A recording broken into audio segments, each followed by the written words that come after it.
오늘도 하나님의 은혜와 평강이 함께 하시기를 축복합니다. 오늘 함께 보실 하나님의 말씀은 출애굽기 10장 16절에서 17절 말씀입니다.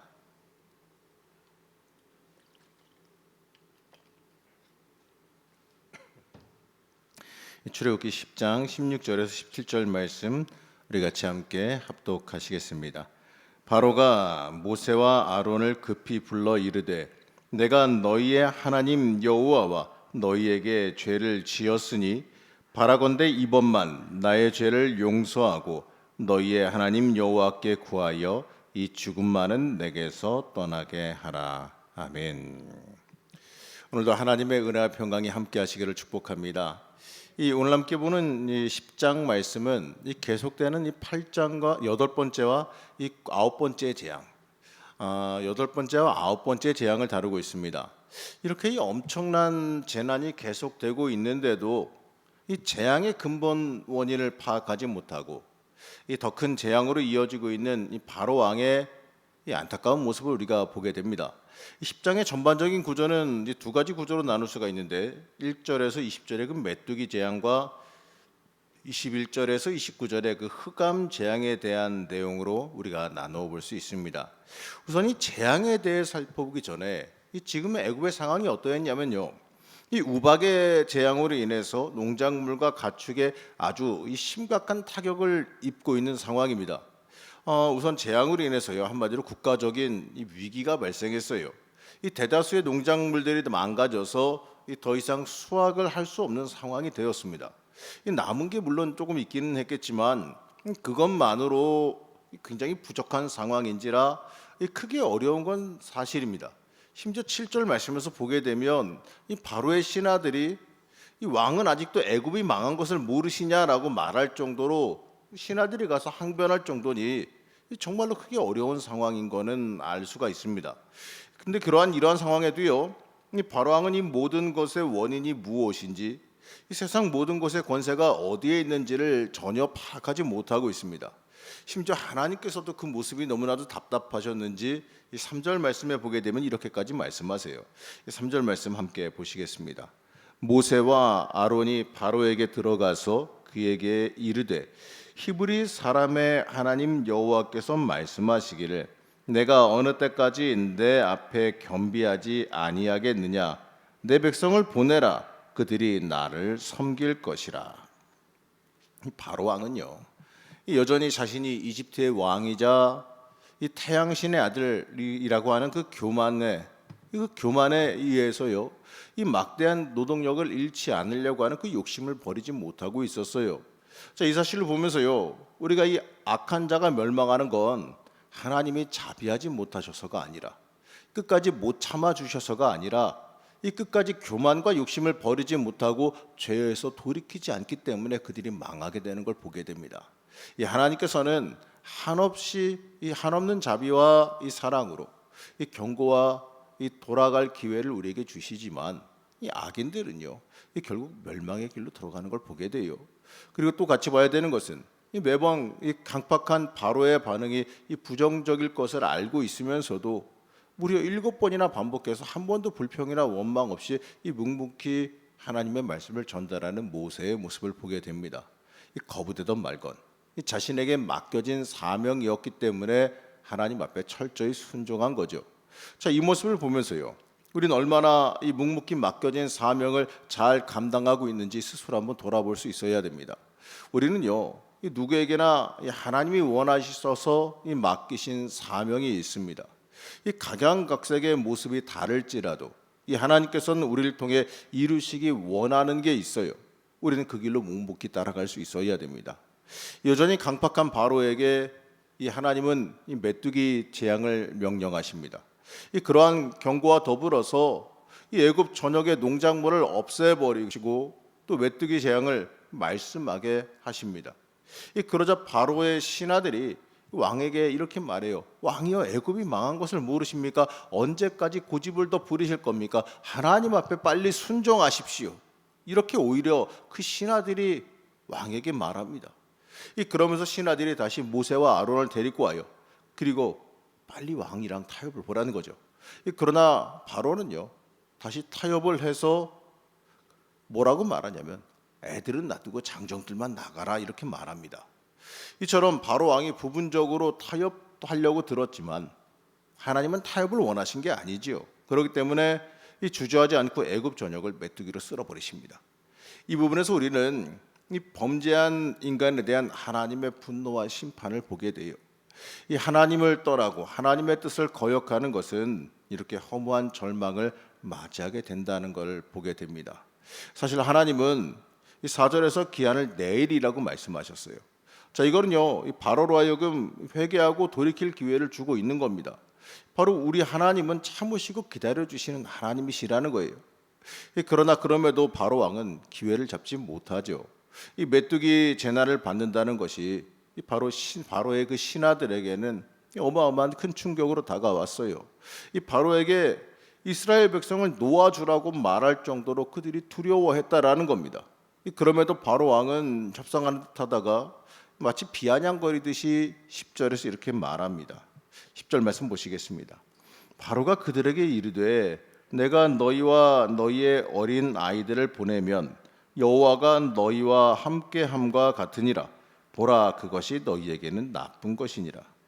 자, 이 말씀이 사실 좀 해석하기가 조금 어렵게 돼 있습니다. 이게 좋은 말인지 나쁜 말인지 좀 해석이 좀 모호하게 돼 있어요. 그래서 다른 번역본을 봤어요. 근데 공동 번역을 보니까 이 부분이 좀 명확하게 되어 있더라고요. 제가 읽어드리겠습니다.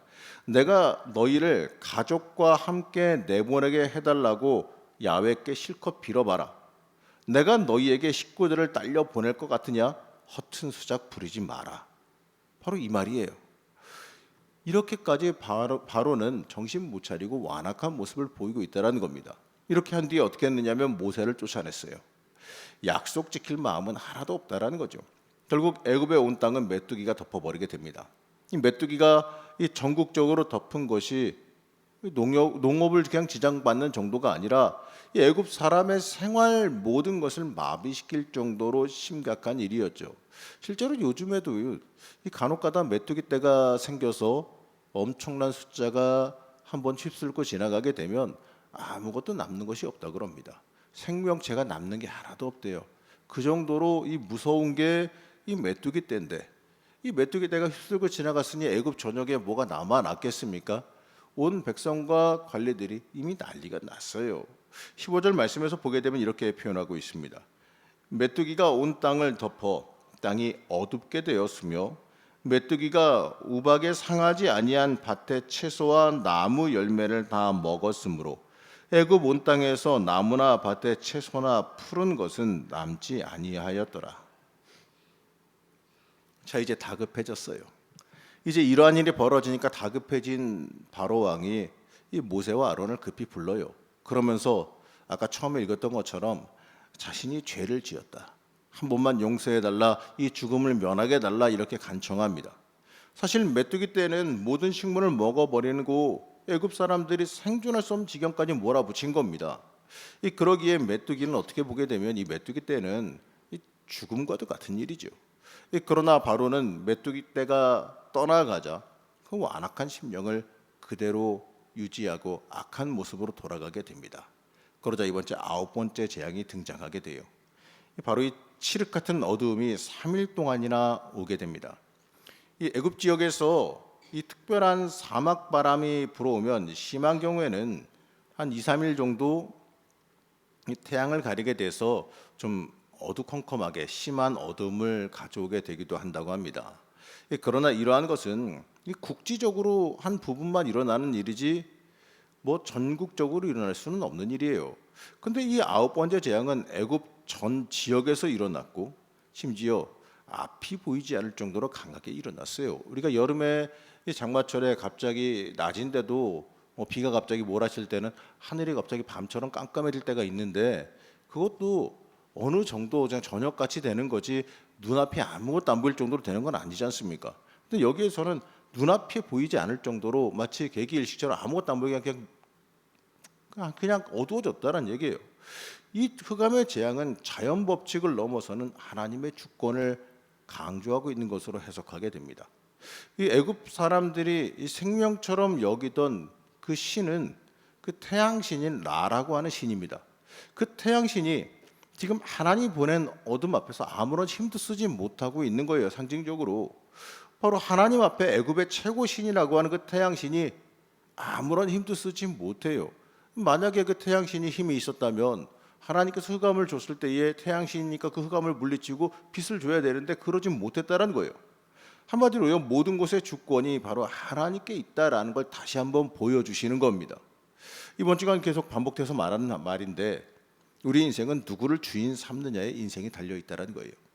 인간 내 스스로가 주인이 되려고 하느냐, 아니면 예수님이 우리의 인생의 중심이 되게 하려느냐, 바로 이겁니다. 우린 전적으로 하나님을 온전히 내 인생의 주인으로 삼을 수 있어야 돼요. 내 인생의 주인공은 하나님이십니다. 이 바로 왕은 모세에게 말하기를 이 소를 놓고 가라고 말해요. 이번에는 사실 광야를 빈손으로 나간다는 건요, 생존할 수가 없는 일이죠. 이 광야에서 아무런 가축이나 재물 없이 나간다는 건 죽음을 의미하는 겁니다. 이 타협도요, 이 9차례에 걸친 재앙에도 거짓과 속임수로 일관하는 아주 강팍한 바로 왕의 마음을 보게 됩니다. 그러자 모세는 과감히 거절하면서 그 이유를 설명해요. 번제물을 가져가야 되고 또 그 중에서 하나님이 어떤 것을 선택하실지 모르기 때문에 전부 다 가져가야 된다는 거죠. 그러자 바로 왕은 이게 지금까지와는 다르게 다시는 얼굴을 보지 말자고, 보면 내가 너를 죽일 거다 이러면서 모세와 아론을 쫓아냅니다. 자, 이번 재앙에서는 재앙의 회복을 위한 모세의 중보기도가 없습니다. 이 바로가 어느 때보다도 완악하여져서 이 모세를 무례하게 추방했기 때문에 그렇습니다. 자, 이거는 바로에게 더 이상 소망이 없다는 걸 뜻하죠. 이 악인의 멸망은 이 기회가 주어져도 그 기회를 스스로 포기하기 때문에 오게 되는 거예요. 회개가 없고 하나님 앞에서 하나님의 주인 되심을, 하나님의 모든 것을 주관하심을 인정하지 못하는 교만함으로 인해서 멸망하게 된다라는 겁니다. 이 바로왕도 그렇기 때문에 이 생명의 모든 장자들이 죽게 되는 이 엄청난 재앙으로 결국엔 이어지게 되지요. 자, 이 모습을 보면서요, 혹시라도 내가 이러한 그 강팍한 모습을 지니고 있지는 않았는지, 내가 혹시라도 하나님 앞에서 거짓과 속임수로 일관하면서 하나님의 사람으로 온전히 결단하기를 미루고 있지는 않았는지 다시 한번 돌아봐야 될 겁니다. 하나님을 주인으로 삼고 살아간다, 하나님께 내어 맡기면 내 모든 일 하나님께서 이끄시고 책임지신다, 바로 이 믿음으로 우리가 하나님 앞에 순전하게 나올 수 있어야 됩니다. 사랑하는 성도 여러분, 온전히 하나님만 바라보며 살아가시길 축복합니다. 그렇게 살아갈 때에 우리의 인생의 길이 열려요. 모든 것의 주권은 하나님께 있습니다. 그걸 깨닫고 그 앞에 온전히 엎드리고 내어 맡길 수 있느냐가 우리의 인생의 방향을 결정하고 우리의 인생의 복을 결정합니다. 그렇기 때문에 오늘도 기도하실 때 하나님 앞에 철저히 엎드리고 하나님께 내어 맡기는 귀한 시간 되시기를, 하나님 앞에 온전히 순종하는 시간 되시기를 시간 간절히 축복합니다. 잠시 기도하겠습니다. 우리를 사랑하신 하나님, 우리가 이 땅 살아가면서 하나님의 백성으로, 하나님의 사람으로 순전하게 서서 살아가길 원합니다. 교만하고 하나님께 여전히 엎드리지 않는 이 바로 왕의 악함을 보면서 혹여라도 우리의 모습이 이러하진 않은지, 우리가 이렇게 악함으로 하나님 앞에 나오진 않았는지 우리의 모습을 돌아보며 회개하기를 원합니다. 하나님, 우리의 인생의 모든 게 하나님께 달려있음을 철저히 고백합니다. 하나님께 내어 맡기고 살아가야 우리의 인생에 복이 있음을 다시 한번 고백합니다. 하나님, 우리를 붙잡아 주셔서 진짜 복을 붙잡고 하나님 앞에 온전히 엎드리는 지혜와 복이 임하게 허락하여 주시옵소서. 우리 함께 동행하여 주시며 기도하는 중에 만나 주시는 은혜가 있기를 원하오며 거룩하고 존귀하신 예수님의 이름으로 기도하였습니다. 아멘.